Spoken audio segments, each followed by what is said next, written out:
morning, good afternoon and good evening. Welcome to Sassy Colouring and an installment of How to Colour for Beginners. I'm your host Saskia, aka Sassy, and in this video I will be giving you 10 tips on where to start your colouring journey. Please remember that what works for me might not work for you, so everything in here is my personal opinion, my preference and my style. Along with the golden advice that I'm going to give you here today, you're also going to see me do a speed colour through of a Patreon page from January. Wow, say that 10 times faster. With all of that out of the way, let's see if we can give you some good advice and the best way to get you started on your colouring adventure. Number 1. So you've decided you want to colour. What's the first thing you ask yourself? What do I colour? What are your interests? If you colour something that you know, it can start you off in a good footing because you'll know what colours to use, etc. Keep in mind the level of detail you'd like in a page. Would you like a lot of small intricate detail, or would you like more open areas so that you can either colour one blank colour or experiment with your techniques? Another thing to keep in mind is how much time do you want to give this page? Do you have a lot of time, or are you like me and when you start a page you'd like to get it finished and therefore have to keep in mind how much time you have to complete this page?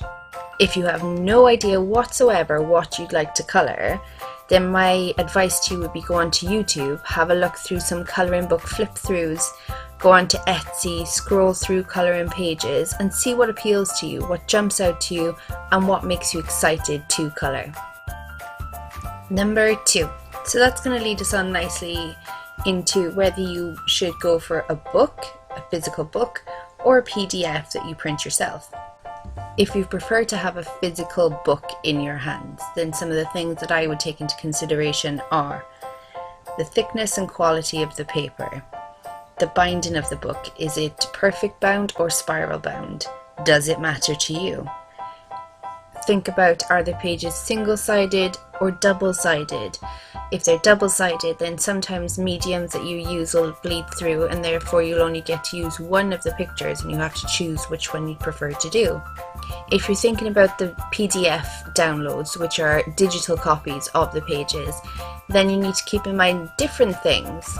Probably the most important is this a legal download? Having a basic understanding and knowledge of copyright will give you a massive advantage here because you'll know the best places to go to get your legal downloads. For me, there are pros and cons to both physical book and PDF. I love to have a physical book in my hand, but I also have nowhere to put them, so having the digital file works out so much better for me because I don't have to store it. Number 3. Your supplies. As with any hobbies, your supplies can be as inexpensive or as expensive as you want. Budget materials don't mean poor quality, and try not to get caught up in the must-have pencils or markers of the time. If you like a certain brand of marker that's more expensive, consider getting some base colours to start off with and then build in your collection over time. Even pencils like the Prismacolor Premiers will come in smaller sets so that you don't have to jump in and pay for the 150 sets straight off the bat. Your supplies enhance your enjoyment of your hobby. So don't worry if you can only start off with a budget set. As long as you're enjoying colouring, then they're doing their job perfectly. Number 4. So after you've got your materials, my advice would be swatch them. It's very rare that the ink inside a marker will mimic the cap colour perfectly, and the same with colouring pencils.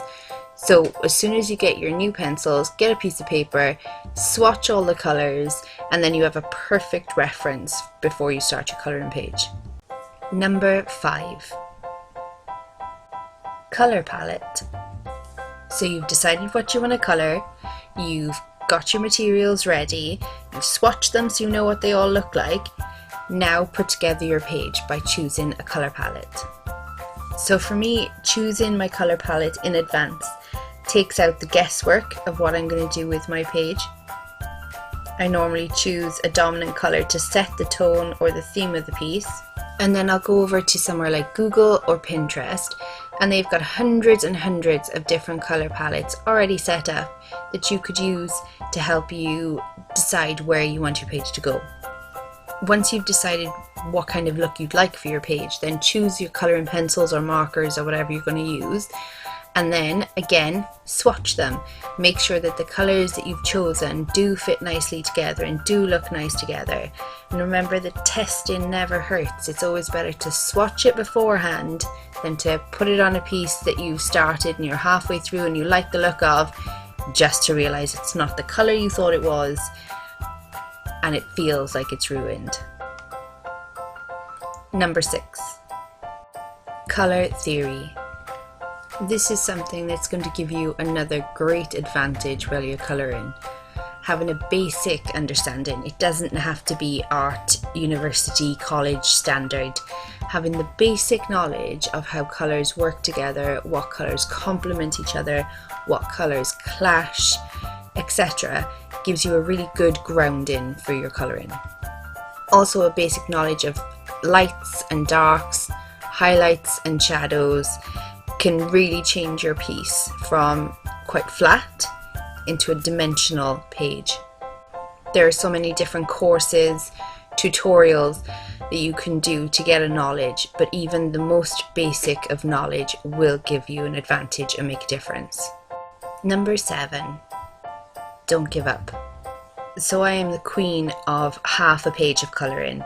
I'll start a piece, do something that I think makes it look awful, and just give up on it.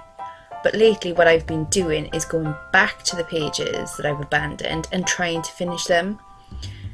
So this is really setting a challenge for myself to see if I can figure out where I went wrong in that page and how to correct it, rather than just starting again. The only reason I give you permission to completely give up on a page is if you do what I do and on a regular basis spill your entire cup of coffee over it. Then abandon all hope.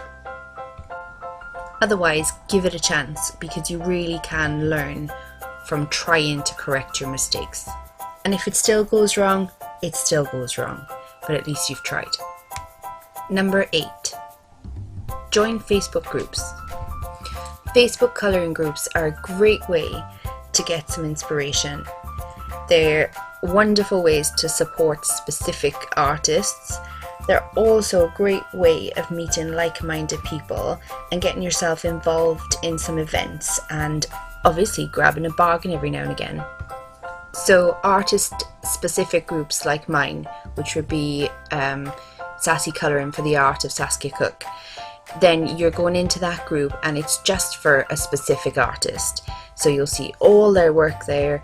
Sometimes they have free pages, and it's a great way to see what kind of style that artist has. Then there are groups like the colouring community, where you have not a huge number, but a big number of followers and members, run by really supportive admin. If you've got a question about colouring, these women know what they're talking about. These ladies colour on a regular, if not a daily basis, and any issue you have, any question you have, they are really supportive, and that's what these groups are about, making sure that your hobby is supported. They give you a really fun place to post your work. Even if you don't think it's great, I guarantee you that these women will make you feel like you're Picasso. And it's these type of groups that you want to get involved in, because they have very regular events and it really makes you feel like you're part of a community, but also really pushes your skill. Number 9. So that leads me on to the next point. Do not compare yourself to others. I think we are definitely our own worst critics, and when we get into these groups we start comparing our skill level and our art to others, and that's not going to get you anywhere. Always try to keep in mind that you don't know how long a person's been colouring for, what their art background is, what materials they're using even, and never be self-deprecating. Enjoy other people's art and only ever compare yourself to how good you were yesterday. Number 10. have fun. So this is where you grab the rule book and throw it out of a window. Colour inside the lines, colour outside the lines. Make your own lines if you want to. Do what makes you happy. This is your hobby, and that's what it's supposed to do. Make you happy. If it's not doing that, it's not a very good hobby. Only you can decide how technical you'd like to be, how much you'd like to improve your skill level. Some of us just want to sit down, grab a bunch of crayons and scribble over a piece of paper. Yes, we all wanted to come out like Da Vinci. That's not going to happen. But as long as it gives you what you intended it to do, that relaxation, that fun, then look, you're on to a winner. And those are my 10 tips on how to get started with colouring. So I hope you've enjoyed this video, and I hope it'll be of some use to you and will give you an idea of where to start your colouring journey. If you're interested, the page that I've been colouring in the background is a Patreon member page for all tiers. There is also a colouring tutorial video. As you can see, I'm displaying my markers here for certain tiers of my Patreon members. And throughout 2020, I hope to be doing a lot more videos, a lot more colouring tutorials on both Patreon and YouTube. I would like to say a very huge, humongous, massive thank you to my colouring team members, all past and present. You ladies really do keep me above water. We've had a few members leave lately for different reasons and through circumstances, and I just want you to know that I am so grateful for everything you've done for me, and I cannot wait to see you back in a position where we can be working together soon. The next ginormous thank you obviously is to my Patreon members. You guys are really giving me one, enthusiasm for drawing because you're so excited about your Patreon pages, and I just love that. And two, your support makes it possible for me to do videos like this, and I'm so grateful. So thank you everybody that buys my books, buys my colouring pages, watches this video.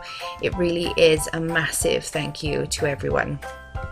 2019 was a good year. I hope 2020 is a great year, and don't forget to use the hashtag #SassyColouring2020. Okay guys, thank you ever so much, and I'll speak to you soon. Stay sassy!